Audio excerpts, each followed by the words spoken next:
Olá pessoal, bom dia, boa tarde ou boa noite.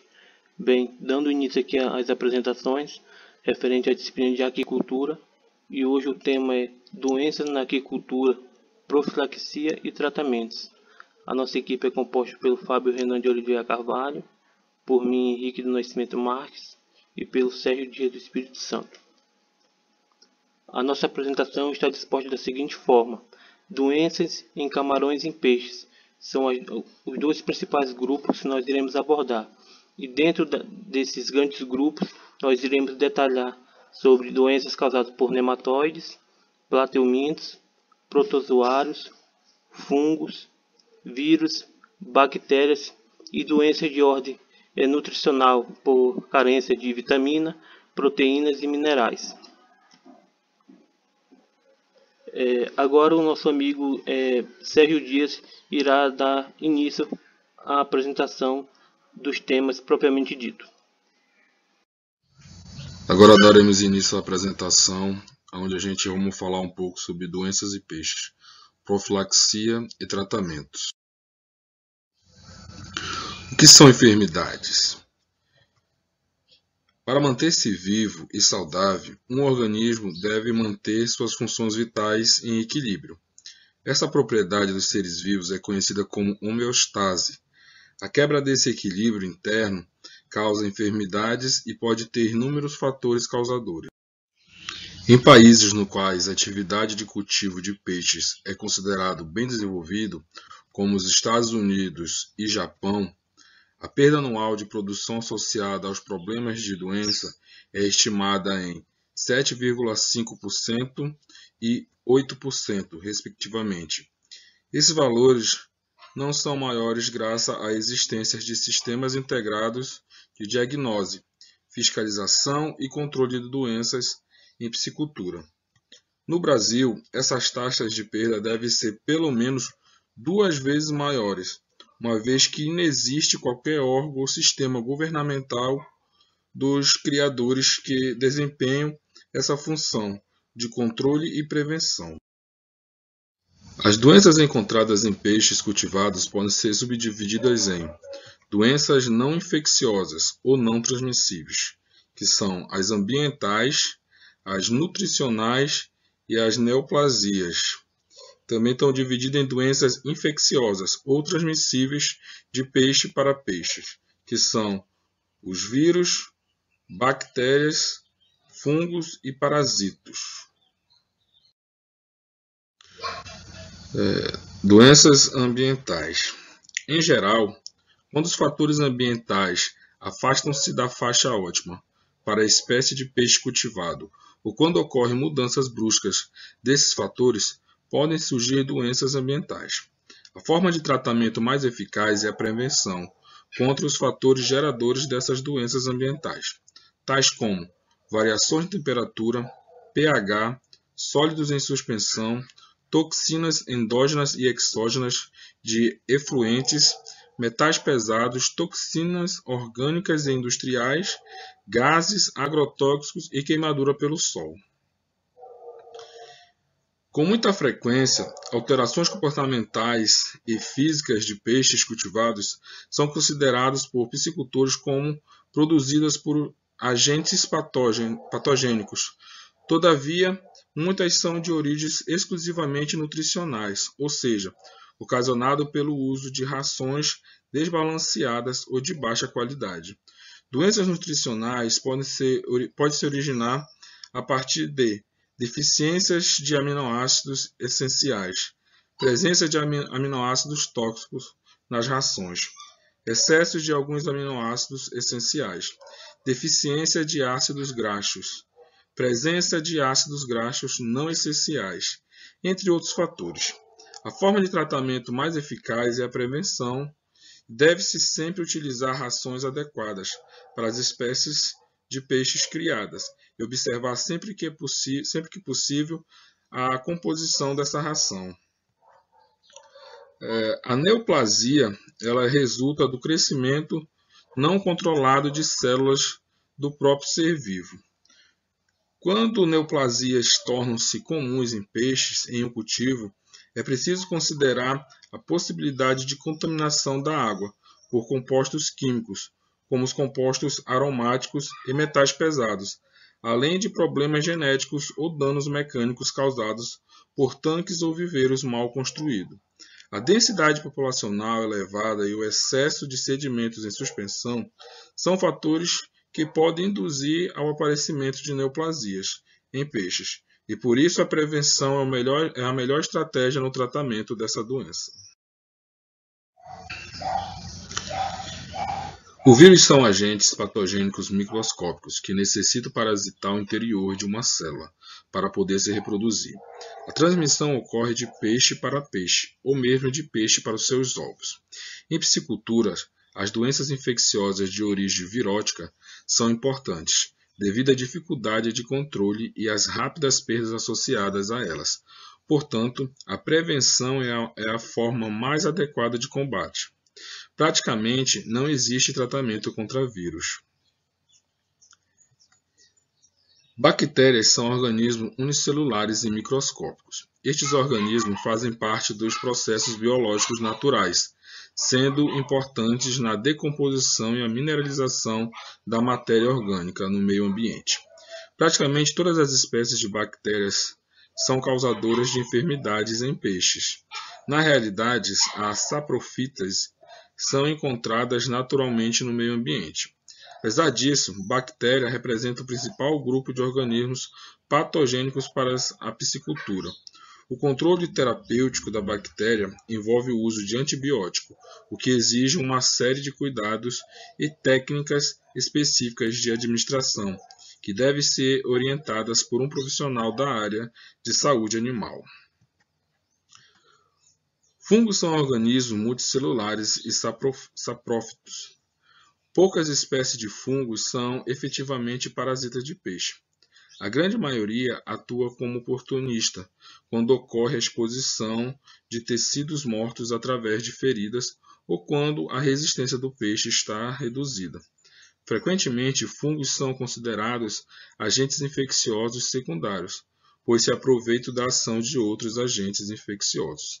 A forma de tratamento são desconhecidas, sendo a prevenção a forma mais eficaz de tratamento. Protozoários são organismos unicelulares e de vida livre, comerciais ou parasitos. Muitas espécies encontradas quando causando enfermidades em peixes cultivados são realmente patogênicos, mas outros, assim como algumas bactérias e fungos, são organismos de vida livre que se tornam patogênicos devido à redução da resistência do peixe hospedeiro. As formas de controle mais eficazes é a interrupção do ciclo do patógeno e banhos com produtos químicos. Assim como os seres humanos, os peixes também apresentam uma série de barreiras contra a entrada e o estabelecimento de agentes patogênicos e o desenvolvimento de doenças. Nos peixes, a primeira linha de defesa é representada pelo muco e a epiderme com escamas. O muco contém enzimas e anticorpos que podem matar organismos invasores. A pele e a escama representam barreiras físicas ao ataque do parasita. As respostas imunológicas, inflamatórias e humorais são muito semelhantes àquelas encontradas em mamíferos. Com o manejo adequado das condições ambientais, nutricionais e do próprio peixe, os animais cultivados estarão, portanto, sob condições mínimas de estresse e, consequentemente, serão capazes de responder de forma adequada às tentativas de invasão de agentes patogênicos e o estabelecimento de enfermidades. A streptococose em peixe é uma doença comum em diversos países e pode infectar diversas espécies de peixes, tanto de água doce como de água salgada. No Brasil, o cultivo de tilápia em tanques-redes são os principais acometidos pela doença. A doença é considerada uma das enfermidades de maior impacto econômico nas criações comerciais de tilápia a nível mundial. Entre as características dessas doenças, temos a natação errática e a perda do equilíbrio na água, olhos esbugalhados e escurecimento da pele. Como prevenção, manejo e controle, deve-se adquirir alevinos e juvenis provenientes de estações de reprodução que garantam a qualidade dos animais e que pratiquem um bom manejo sanitário. Executar a desinfecção química de tanques e utensílios. Realizar o vazio sanitário em fazendas que têm a estreptocose de forma endêmica. Vacinação apropriada nos animais. Trabalhar com densidade de animais compatíveis com a estrutura e localização dos viveiros, escavados ou tanques-redes. Evitar sobras de ração por meio do monitoramento das mortalidades e da realização de biometrias semanais ou quinzenais, para ofertar a quantidade correta de ração. Retirar rapidamente dos tanques ou viveiros peixes mortos ou moribundos, pois constitui a principal fonte de infecção para outros animais. Evitar a manipulação excessiva dos peixes, especialmente em condições de temperatura elevada. E quarentena de alevinos antes de introduzi-los na piscicultura. A Francisella noatunense é uma bactéria altamente patogênica, principal responsável por causar a doença conhecida como francisellose em tilápias. Surto dessa doença granulomatosa tem sido relatados em alevinos de tilápia do Nilo durante o inverno no Brasil. Entre as características da doença temos os olhos saltados, a natação errática e alevinos com coloração alterada. Durante a necropsia dos animais, é possível observar sinais mais específicos da doença, tais como a presença de um grande número de nódulos brancos nas brânquias, no baço e no rim, e ocasionalmente no fígado e no coração. Como formas de prevenção, manejo e controle, temos que a melhor forma de controle da francisellose é a prevenção. Uma vez introduzida na fazenda, o tratamento e eliminação do agente patogênico é muito difícil. Deve-se realizar a quarentena de novos peixes antes de introduzi-los na fazenda. A septicemia móvel é uma doença causada por bactérias gram-negativas dos gêneros Aeromonas, que provoca significativo impacto econômico na criação de tilápias em tanques-redes no Brasil. Entre as características da doença, podemos destacar lesões de peles hemorrágicas em diferentes regiões do corpo, especialmente nas bases das nadadeiras, lesões ulcerativas sobre o corpo, escamas ariçadas, olhos hemorrágicos e ascite, que é um líquido na cavidade abdominal. Também apresenta palidez de brânquias e mucosas, o que pode indicar anemia. Entre as formas de prevenção, manejo e controle, deve-se adquirir alevinos e juvenis provenientes de estações de reprodução que garantam a qualidade dos animais e pratiquem um bom manejo sanitário. Realizar a desinfecção química de tanques e utensílios. Trabalhar com densidade de animais compatível com a estrutura localizada dos viveiros, escavados ou em tanques-redes. Evitar as sobras de ração por meio do monitoramento das mortalidades e da realização de biometrias semanais ou quinzenais, para ofertar a quantidade correta de ração. Retirar rapidamente dos tanques ou viveiros peixes mortos ou moribundos, pois constitui a principal fonte de infecção para outros animais. Evitar manipulação excessiva dos peixes. E quarentena de alevinos antes de introduzi-los na piscicultura. A tilápia lac vírus é uma doença emergente transfronteiriça, causada por um vírus que ataca principalmente tilápias cultivadas, causando sérios prejuízos econômicos e desafiando a tilapicultura em todo o mundo.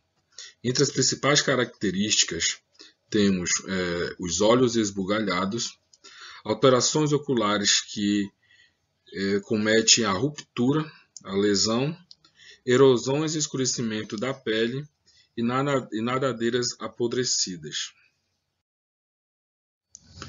Como prevenção, manejo e controle, deve-se fazer a restrição do movimento da tilápia viva de fazendas ou países onde o vírus estiver presente. Adquirir alevinos e juvenis provenientes de estações de reprodução que garantam a qualidade. Adoção de medidas de biosseguridade e boas práticas de manejo. Agora o Henrique dará continuidade às apresentações, onde ele falará um pouco sobre doenças em camarões, profilaxia e tratamentos.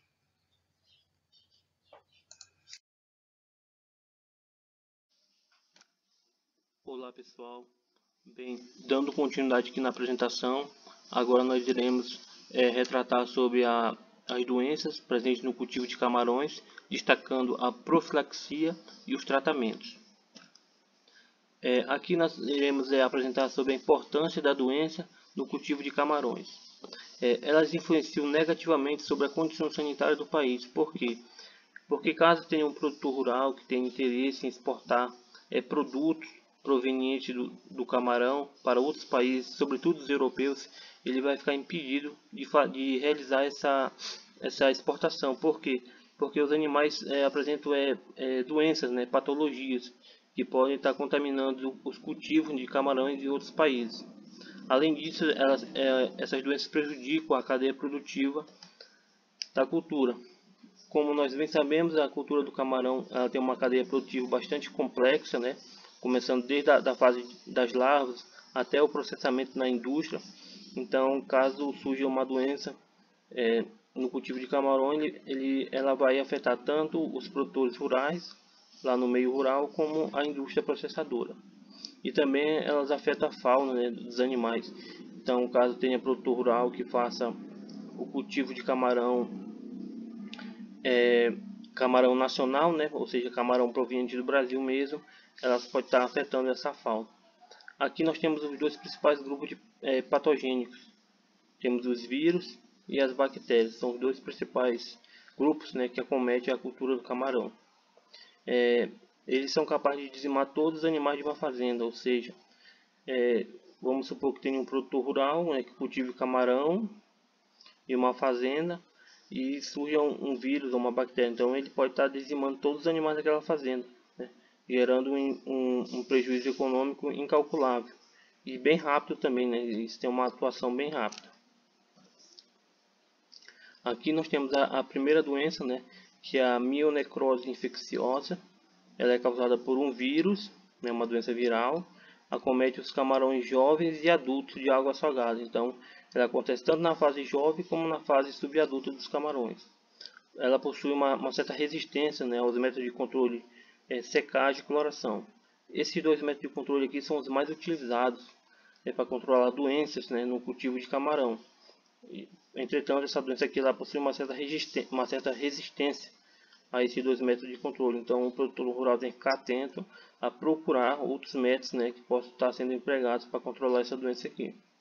Aqui nós temos as espécies susceptíveis, com destaque aqui para o camarão Lithopenaeus vinamei, que é o camarão mais cultivado em território nacional. Então, ele é altamente susceptível a essa doença em ambiente natural. Então, os produtores rurais têm que ficar bastante atentos quanto a isso. A transmissão ela ocorre através do canibalismo de animais doentes, ou seja, tem um animal doente que ele é consumido por um animal sadio e vai acabar transmitindo essa doença, e também pela água contaminada. Além disso, a salinidade e a temperatura contribuem para a ocorrência dessa doença, e também o manejo incorreto durante o raspamento.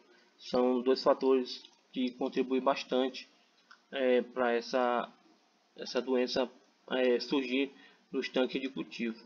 Os sintomas são áreas necrosadas nos animais, natação errática, e o principal sintoma é esse aqui: apresentam opacidade. O que é essa opacidade? São os animais que ficam escuros, eles perdem a transparência. Um animal sadio ele é claro, transparente. Já um animal doente ele fica escuro, ele fica opaco. Aqui, nessa outra imagem aqui, são os animais jovens. Como nós podemos observar aqui, o músculo esquelético dele é escuro, é opaco. Então são animais doentes. Animais sadios, eles são bem claros e transparentes. Aqui nós temos a prevenção e o manejo dessa doença. Quais são as estratégias que o produtor rural pode estar adotando para evitar esses problemas?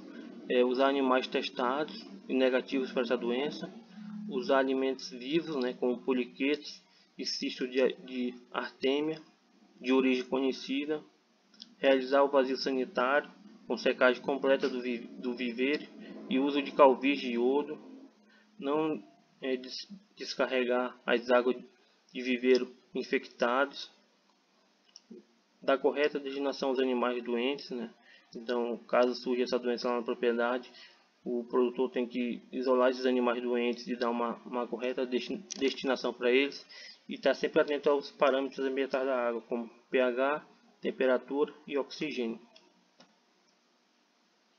Aqui nós temos a segunda doença, que é a necrose infecciosa hipordemal, que é uma doença causada por um vírus pertencente a essa família aqui. E aqui nós temos as espécies de camarões mais susceptíveis a essa doença. Inclusive o camarão mais cultivado em território nacional, o Lithopenaeus vinamei, também é altamente susceptível em ambiente natural a essa doença. A transmissão ocorre por ovos infectados, canibalismo ou água contaminada. As fases mais susceptíveis são a juvenil e a subadulto. E os sintomas são anorexia, ou seja, diminuição do consumo de ração, canibalismo. E os dois principais, síndrome da deformidade e nanismo. Aqui, como nós podemos observar nessa imagem, um camarão com uma certa deformidade. É um dos principais sintomas dessa doença, e também o nanismo, aqui um animal bem pequeno. São os dois principais sintomas dessa doença aqui, a necrose infecciosa hipordemal. A prevenção e o manejo dela, o controle, é realizar o rastreamento prévio da presença dessa doença aqui, ou seja, fazer um levantamento do histórico da área, tanto da propriedade como de propriedades vizinhas, para ver se houve a ocorrência dessa doença. Utilizar água e sistemas biológicos seguros e usar espécies livres de patógenos, espécies com procedência, com certificação.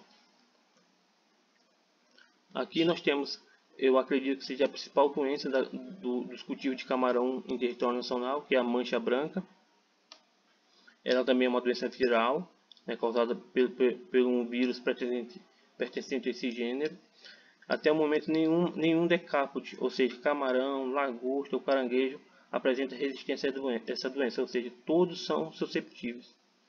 Todas as fases de vida são potencialmente susceptíveis, seja animais jovens, subadultos ou adultos, ou seja, todos são susceptíveis, estão correndo risco de ser infectados por essa doença. A transmissão pode ser, ela é favorecida pelos reprodutores infectados, canibalismo de animais doentes ou água contaminada.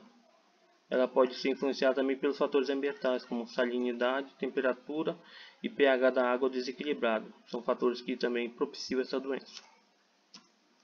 Os sintomas aqui, a redução do consumo alimentar, concentração de camarões na borda dos tanques, canibalismo e os três principais sintomas: mancha branca no exoesqueleto, carapaça solta, mole com calcificação e coloração de rosa parda avermelhada. Como nós podemos observar aqui, essas manchas brancas aqui na carapaça do camarão, e também a carapaça fica mole, solta, e há uma concentração de cálcio nessa carapaça. E também aqui, mudança na coloração. Como eu falei, um animal sadio, ele tem uma cor mais branca, ele é transparente aqui, uma coloração mais avermelhada, mais parda aqui, então é um animal que não está sadio.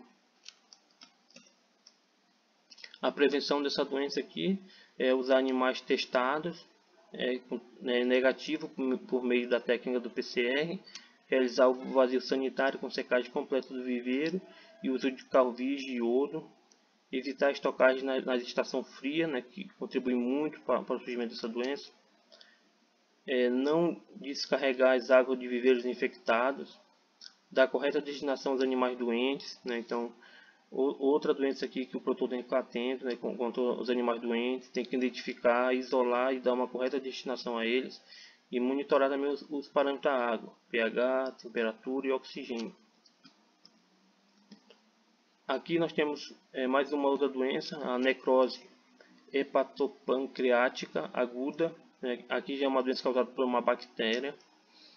Ela já foi identificada em cultivo de camarão dessas 3 espécies aqui, inclusive o mais comercializado no Brasil. Entretanto, essa doença ainda não foi constatada no Brasil, só em outros países como China, México, Malásia, Tailândia. Aqui no Brasil ainda não foi constatada, mas é uma doença que apresenta um grande risco, né, para o cultivo de camarão em território nacional. A transmissão dela é do tipo horizontal, ou seja, pela via oral ou coabitação. Os sintomas são camarões moribundos afundados, e os 2 principais apresentam hepatopâncreas pálido a esbranquiçado, como nós podemos observar aqui, ó, nessa imagem. O hepatopâncreas dele aqui, ó, bem branco, bem esbranquiçado, e também pontos escuros no hepatopâncreas aqui, ó. Pontos escuros no hepatopâncreas, ó. Essas concentrações aqui escuras também é o animal que está doente. E aqui está muito branco, o hepatopâncreas dele está muito branco aqui, muito claro. A prevenção dela é introduzir no cultivo apenas animais certificados, né, com procedência. Na alimentação de reprodutores, utilizar animais vivos, como os poliquetos. Adotar medidas de biossegurança e boas práticas de manejo nos cultivos. E a densidade correta, né, de animais no tanque, também uma alimentação adequada, balanceada. São fatores que podem estar minimizando a presença dessa doença aqui. E de maneira geral, esses eram os aspectos que nós queríamos trazer para vocês. E nós concluímos aqui que dessa forma, nota-se que é extremamente importante o aquicultor conhecer quais são as principais doenças que podem afetar o seu cultivo. Então o aquicultor sempre tem que estar atento, né? Quais são as principais doenças, né? Tanto de fungo, bactéria, vírus, que podem afetar seu cultivo. Além disso, ele tem que conhecer, né, qual é o agente etiológico em questão, quais são as fases que essa doença pode ocorrer, né, se é na fase jovem, subadulto, adulto, como ocorre a transmissão também, e um dos fatores mais importantes, né, como prevenir e manejar e controlar essa doença. E com isso, se o produtor ficar atento a esses aspectos aqui, sem dúvida, ele irá obter uma boa produtividade, né, e também um bom retorno econômico da sua atividade agrícola. Então, no geral, aqui é sempre o produtor ficar atento, né, a esses aspectos, e caso surja alguma dúvida, procurar algum técnico do Senar, da Emater, né, para esclarecer as suas dúvidas. O importante é não ficar desatento, né, e deixar essas doenças chegarem no seu cultivo, porque depois que ela chega, é difícil de controlar e também o custo é muito alto. Aqui as nossas referências bibliográficas, nós utilizamos aqui o livro denominado Piscicultura, Fundamentos e Técnicas de Manejo, e também uma publicação do Senar, a qual o nome é Doença de Animais Aquáticos de Importância para o Brasil. Foram as 2 principais literaturas que a gente utilizou para produzir esse trabalho. E no geral era isso, galera. Valeu e obrigado.